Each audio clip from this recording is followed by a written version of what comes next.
Comentarios de un centurión hispano.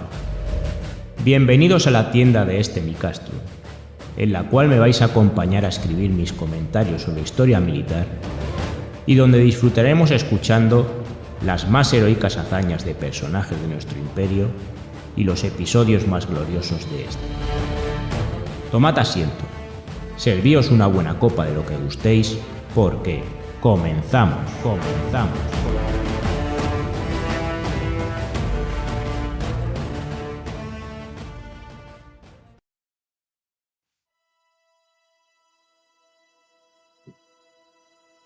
El Salado.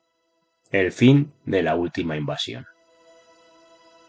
Durante la Reconquista hubo muchas idas y venidas, tiempos en los que parecía que los reinos cristianos acabarían por imponerse a un debilitado califato, primero, y a los reinos de taifas después. Pero distintas invasiones procedentes del norte de África, basadas sobre todo en el fundamentalismo religioso, hicieron en varios casos no solo frenar el avance cristiano, sino poner en peligro mismo la Reconquista y todos los que habían ganado. Derrotas como las de Alarcos hicieron temblar los territorios cristianos y pusieron en duda la consecuencia final del éxito por parte de estos. Primero, en el siglo XI fueron los almorávides, los que llegaron para imponerse a unos débiles reinos de taifas y contrarrestar el avance cristiano. Aquí encontramos derrotas famosas como las de Alarcos. Es el periodo donde el Cid se hizo famoso y donde tantas y tantas batallas regaron de sangre la península ibérica. Posteriormente fueron los almohades, otra corriente integrista, la que se hizo con el poder de la España musulmana de la época. Pero gracias a la victoria de la famosa batalla de las Navas de Tolosa en 1212, los reinos cristianos pudieron sacudirse el yugo de estos almohades. A raíz de esto, no solo se debilita su poder en la península ibérica, sino que también se ve en entredicho su dominio en el norte de África. Y será una nueva corriente integrista, en este caso la de los benimerines, los Banu Marín, llamados benimerines por los cristianos, que ya sabemos que gustaban de transformar los nombres por lo difícil de su pronunciación. Pues bien, es a partir de 1269 que se imponen en el norte de África a los almohades, un poder ya decadente. A partir de 1275 entran en contacto con el reino de Granada, el único reino musulmán que por aquel entonces ya quedaba en la península. Empiezan a enviar refuerzos porque compartían intereses, aparte de religiosos, de otro tipo, económicos, comerciales. En esta época será famoso el episodio de el asedio a Tarifa en 1294, cuando Guzmán el Bueno consigue defender la plaza, a pesar de que los benimerines habían hecho preso a su hijo y se lo presentan ante la muralla de la ciudad, chantajeándole con su vida a cambio de que les abriera la plaza. Es entonces cuando, según la leyenda, el propio Guzmán el Bueno les arrojó su puñal y les dijo: lo podéis matar con este mismo, pero la plaza no se va a rendir, pues más prefiero honra sin hijo que hijo sin honra. Pese a este éxito del reino de Castilla, concretamente, los benimerines no cejarán en su empeño. Y como veremos más adelante, su nombre iba a volver a causar terror en la península. El reino de Granada seguía combatiendo tanto con el reino de Aragón por el este como por la parte central con el reino de Castilla y de León. los reinos cristianos no cesaban en su presión y parecía que el fin de la Reconquista iba a ser cuestión de años. Especialmente cuando por fin en 1309 el Reino de Castilla conquista la plaza estratégica de Gibraltar. Posteriormente, en 1330, en la batalla de Teba, castellanos y leoneses imponen, tras su victoria sobre el Reino de Granada, imponen una paz a estos, por la cual, aparte de una tregua de 4 años, deberán pagar generosas parias los granadinos a ambos reinos. Es entonces cuando el rey de Granada, Yusuf I, decide apostar el todo por el todo y pedir ayuda a su compatriota religioso, el rey Benimerí, Hassan Ali. Es importante volver a centrarnos en el contexto de la época. Habían caído todos los reinos de taifas. Los almohades habían sido derrotados un siglo antes prácticamente. Y solo Granada aguantaba, como hemos dicho, como reino musulmán. Una Granada que comprendía aproximadamente la actual provincia más Almería, Málaga y el istmo de Gibraltar, hasta la caída de la ciudad, como hemos dicho, en 1309.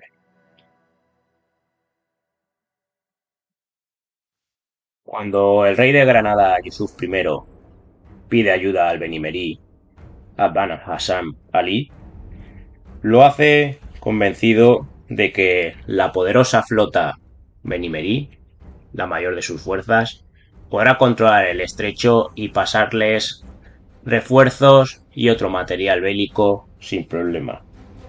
Y es que esta era la gran ventaja, como hemos dicho. Y gracias a esto consiguen arrebatarle Algeciras a los cristianos en 1329 y lanzar una ofensiva que acaba con la toma de Gibraltar en el año 1333.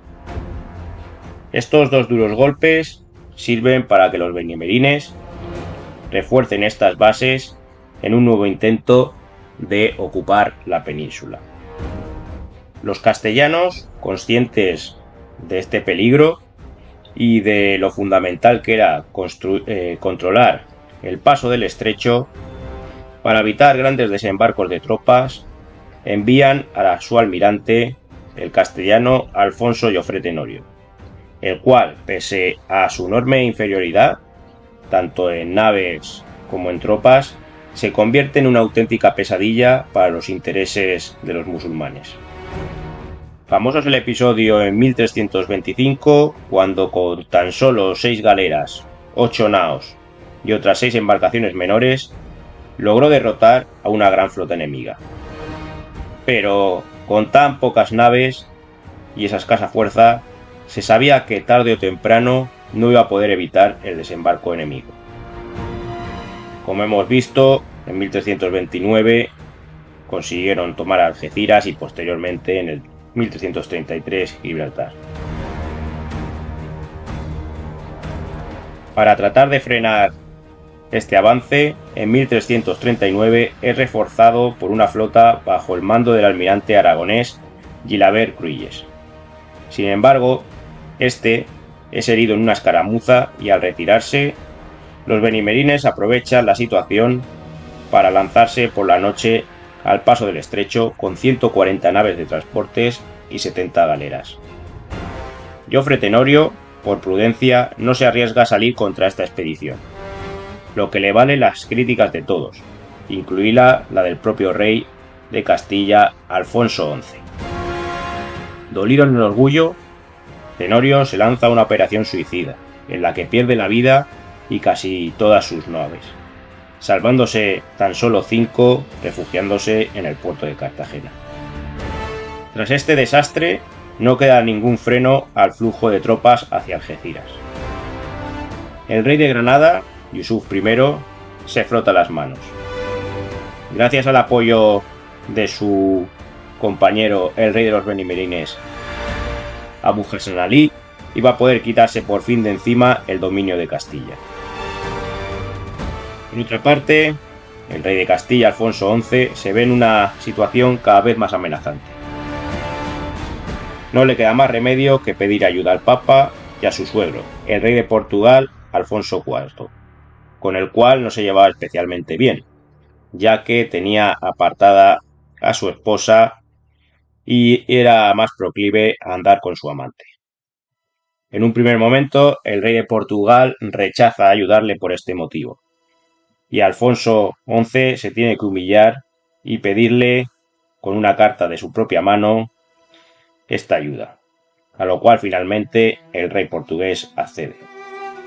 Por otra parte, el Santo Padre da a la campaña calificación de cruzada, con lo cual va a recibir el rey castellano ayudas económicas y de hombres, especialmente de Aragón y de la dicha Portugal.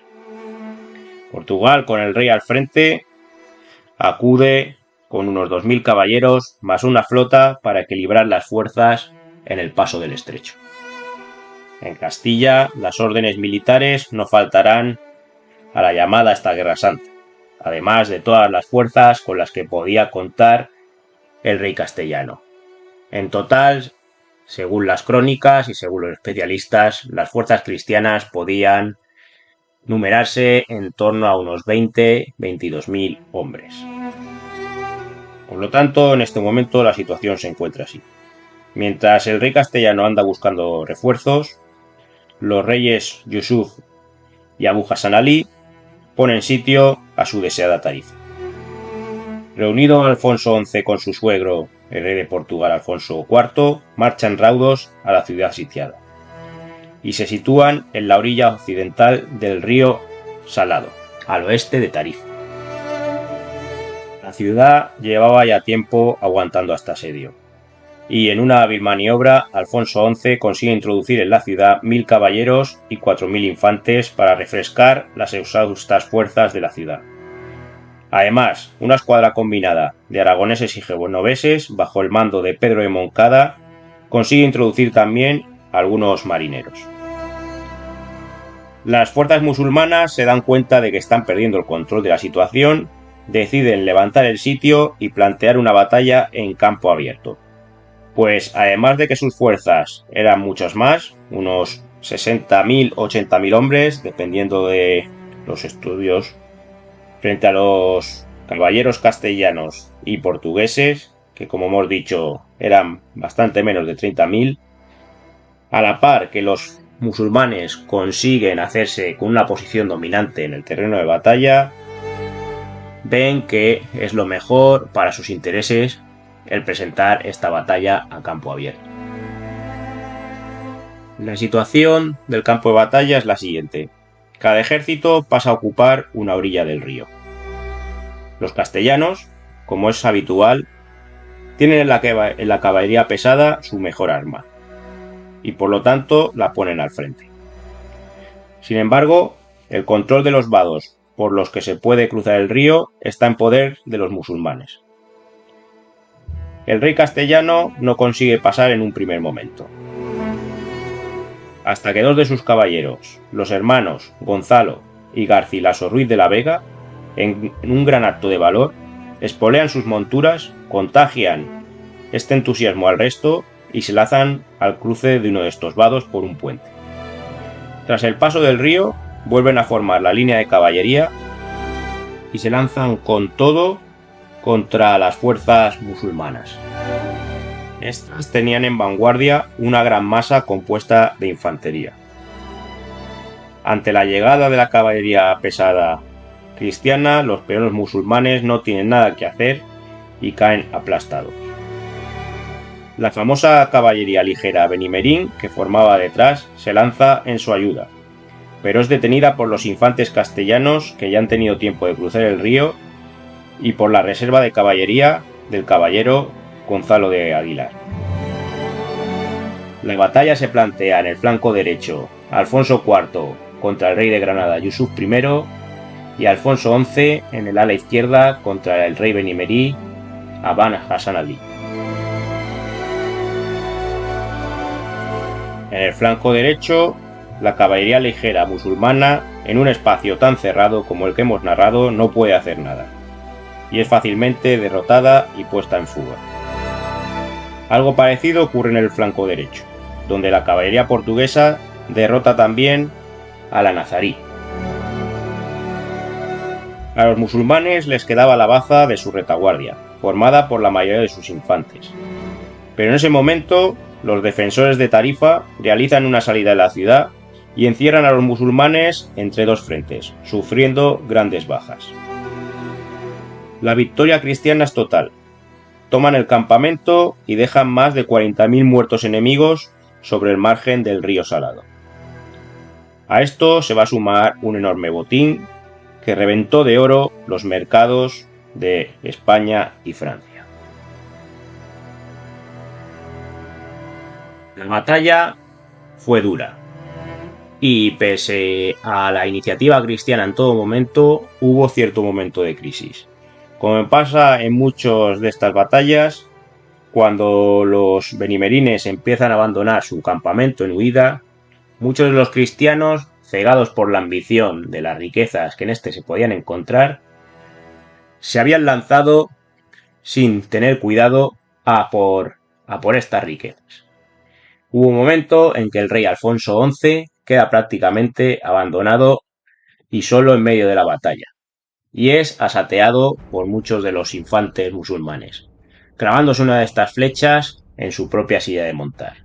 Será gracias a la intervención de sus más leales seguidores, su guardia personal, que consigue salvar la vida y también la batalla, pues pese a esta iniciativa, normalmente en este tipo de guerras medievales, si caía el rey o el jefe de los ejércitos, este ejército en sí se daba entero en fuga y se podía tornar el resultado por la caída de su líder.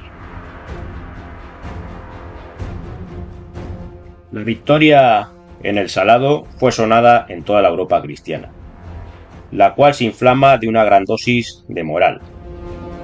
Alfonso XI envió al Papa Benedicto XII a 24 presos musulmanes con todas las banderas capturadas al enemigo, además de grandes riquezas que se le habían tomado a este. Este enemigo ya nunca más osaría tratar de invadir la tan codiciada Hispania, que ahora solo tenía un pequeño y aislado pedazo musulmán, el Reino de Granada, que sobrevivirá aproximadamente un siglo y medio más gracias a sus riquezas y a muchas de las guerras civiles cristianas.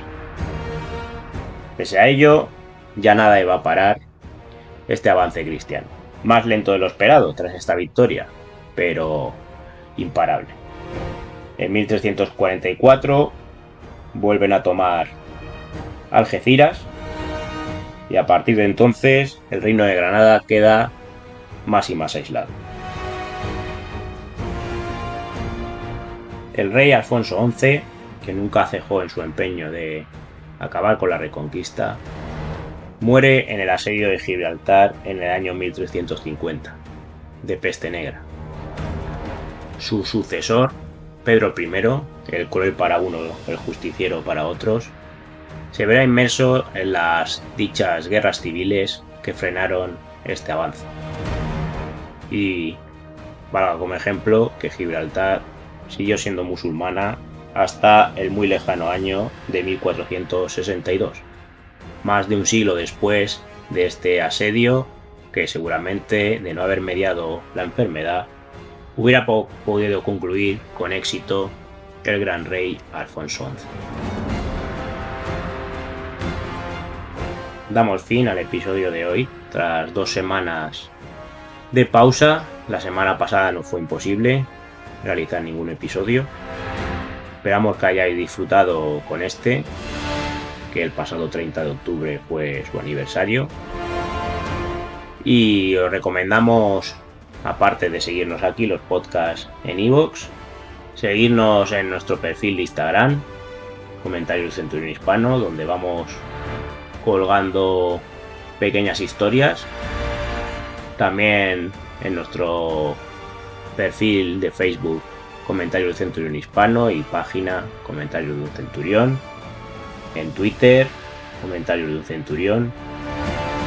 Y si tenéis algún episodio o algún interés de los que están en nuestra antigua página, la Criteria Milites Hispani, o alguno nuevo, escribirnos e intentaremos hacerlo lo más pronto posible.